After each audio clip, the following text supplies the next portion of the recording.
Get to the details of those stories now. Government has outlined emergency intervention plans for senior high schools burdened with challenges following the implementation of the free senior high school policy. The intervention includes the provision of furniture and completion of abandoned accommodation schools. Deputy Education Minister Dr. Yaweduchum says the is giving priority to schools that are in dire need. We'll hear from him shortly, but let's first hear the concerns from the ground. Maxwell Kudeko visited Klo-Agogo SHS in the eastern region, where the students described conditions there as worse than prison. It is a policy to increase literacy, provide basic manpower development, and end poverty through the impartation of knowledge. Some critics of this government calls it a mere campaign promise, while others term it a bold decision which will change the fortunes of Ghana. It is called the Free Senior High School Policy. It's been weeks into the implementation of this policy. How is it faring? How can we manage it? And how will it end? At Klo-Agogo Senior High School in the Yilo-Krobot district of the Eastern region, the story is pathetic. On the average, 120 students are admitted yearly, but the introduction of the Free Senior High School Policy tremendously increased the numbers to 465 boarders for this academic year. Some students have been highlighting their challenges. So the toilet set, it came to where we eat. So at times, unless we wait for some more before we can eat. I thought I was dreaming I'll come and meet a bed, because I told my parents that I'm coming to sleep on top of their bed. When I came, this was I came to sell. We were sleeping on the floor with our bed. And even with that ground, we are piled up like sardines. Oh, even the prisoners, they are feeling comfortable than us. We are really suffering. And for my problem, my family, we are not having any sickness called romanticism. But since I started sleeping on the floor, I got affected with this sickness called romanticism. When the weather is cold, I can't go out. Please, in our dormitory, we don't have a place to sleep. We sleep like a sardine in a tin. Some people sleep on, two people sleep on one bed. You know, we sleep on the floor. It's not in the bed, on the floor. It's a place we need beds. About 13 classroom blocks have been converted into dormitories, but the situation is still worse. Male students are no exception. Many freshers have fallen sick, lying on mattresses in their dormitories, while others are learning. Dormitories, they did from at the Araba, and it's a question that in the 6 hospital, and then so a beam said good one man, yeah, was a sanction once from hospital. Nipa say 80 and I got that side to 12. Now 18 and bed now one look rampon in blue 40.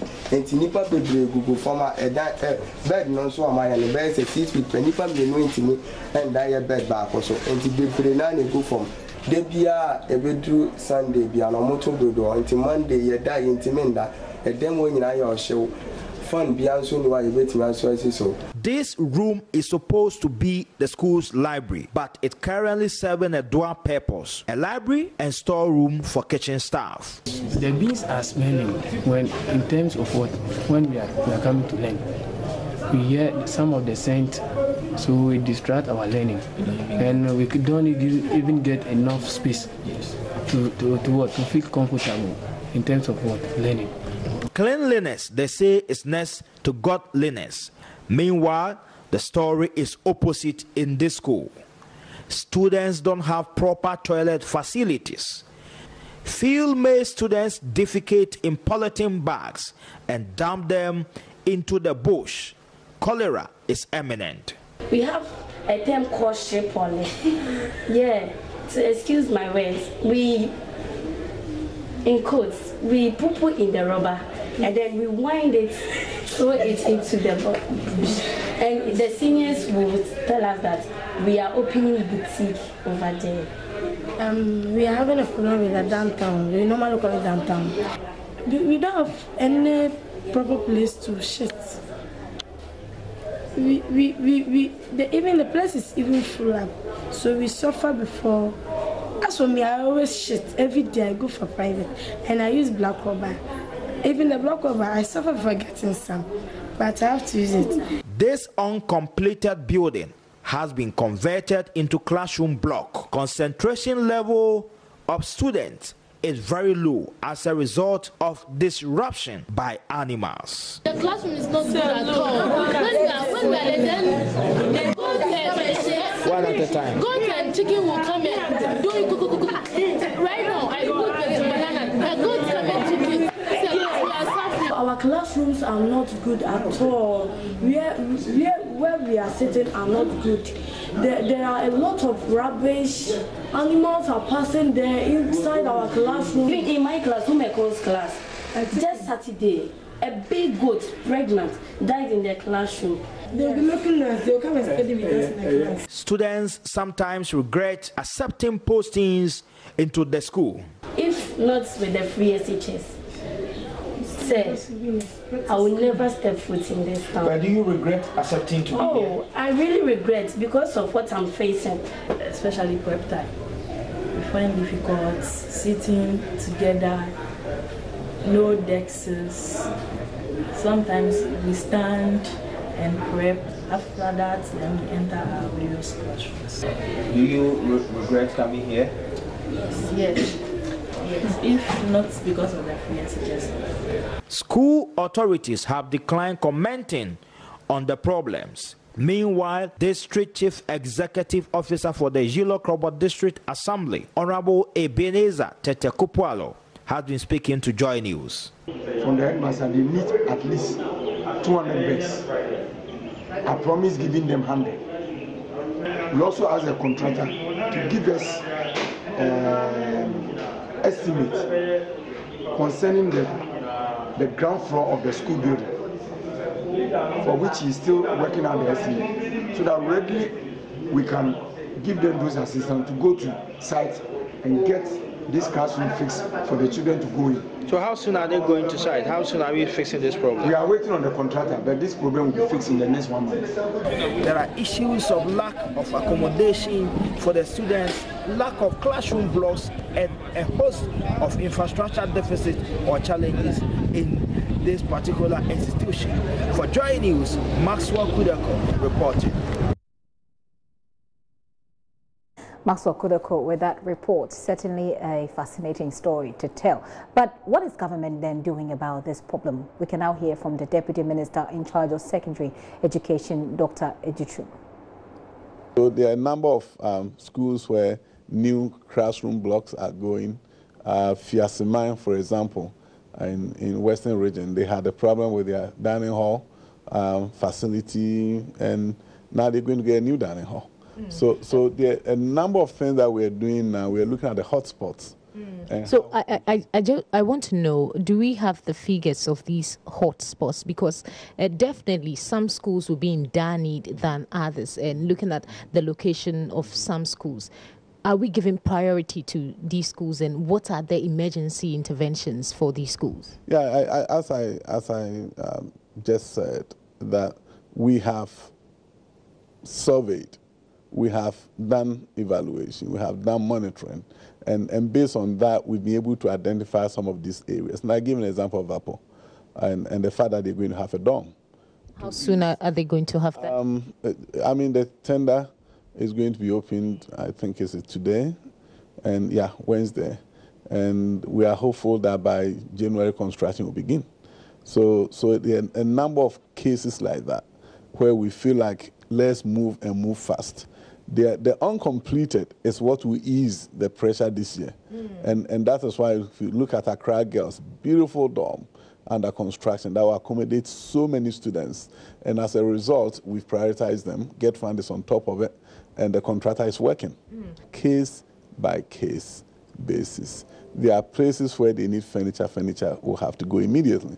There are places where there's a building sitting there which is about to be completed, and if we could speed it up within the next 2 weeks, 3 weeks, you ease the situation. So we are expecting to see some of these furniture moving into the schools in 2 weeks? In 2 weeks, Everywhere that there's a need for furniture, they're going to have their furniture. Beyond furniture, as some actually want accommodation, theirs is not really about furniture. That's why I think I will have to reiterate this, that we looked at places where there are uncompleted buildings, structures. We met with contractors. We told them, go ahead and complete this for us. Other places don't even have uncompleted projects at all. What you need to understand is that some of these problems have festered for years. And thank God for the media that now you are focused on this. And that is why all these things are now coming to light as if it was invented this year. But we have no illusions whatsoever that it was going to be a free ride. We believed that there was going to be challenges. But the good news is that we prepared ourselves. And we knew that once the program began, we had to find a way to solve the challenges. So timelines, do you have a period that you intend to address this situation? Like some of the schools that I raised, who are in very critical condition, do we have timelines as to when we want to move in to address the situation? As I said earlier on, we have a case-by-case situations, like Tawhid School in Kumasi, where I said we had to move some students from there to another campus. Because I felt like, why should you be congested when there's another school where they can take your students? So those are some of the things that you look at the situation and you are able to make on-the-spot decision as to how you solve this particular situation. In terms of furniture, within the next 2 weeks, every school that needs a furniture will get a furniture, because we feel strongly that that situation should be resolved. There are some schools that were proactive. They use part of the money that has been allocated to them under development levy, which is monies that are given to PTAs, and they ordered furniture. So furniture should be available in these schools between the next 2 to 3 weeks. Where there are none. Where there are none. But what of the accommodation issue? I know you are still looking at them case by case. Accommodation is going to ease. I told about Accra Girls, for example. The building is almost done. Given the speed of the contractor, we believe, with the direction of the headmistress, we believe their situation may be eased very soon. You go to West African Secondary School, they're also finishing up. So it's even beyond Accra, it appears, I won't say it's better in Accra. There are some schools in the northern region, and these schools are in very, very deplorable states. Every one of those situations, we are working with them to see how you address the issue right there. And there are times when you may have a school next door that have empty space. There are some schools that really are in very terrible situation, but the head teachers will not openly come out to tell you.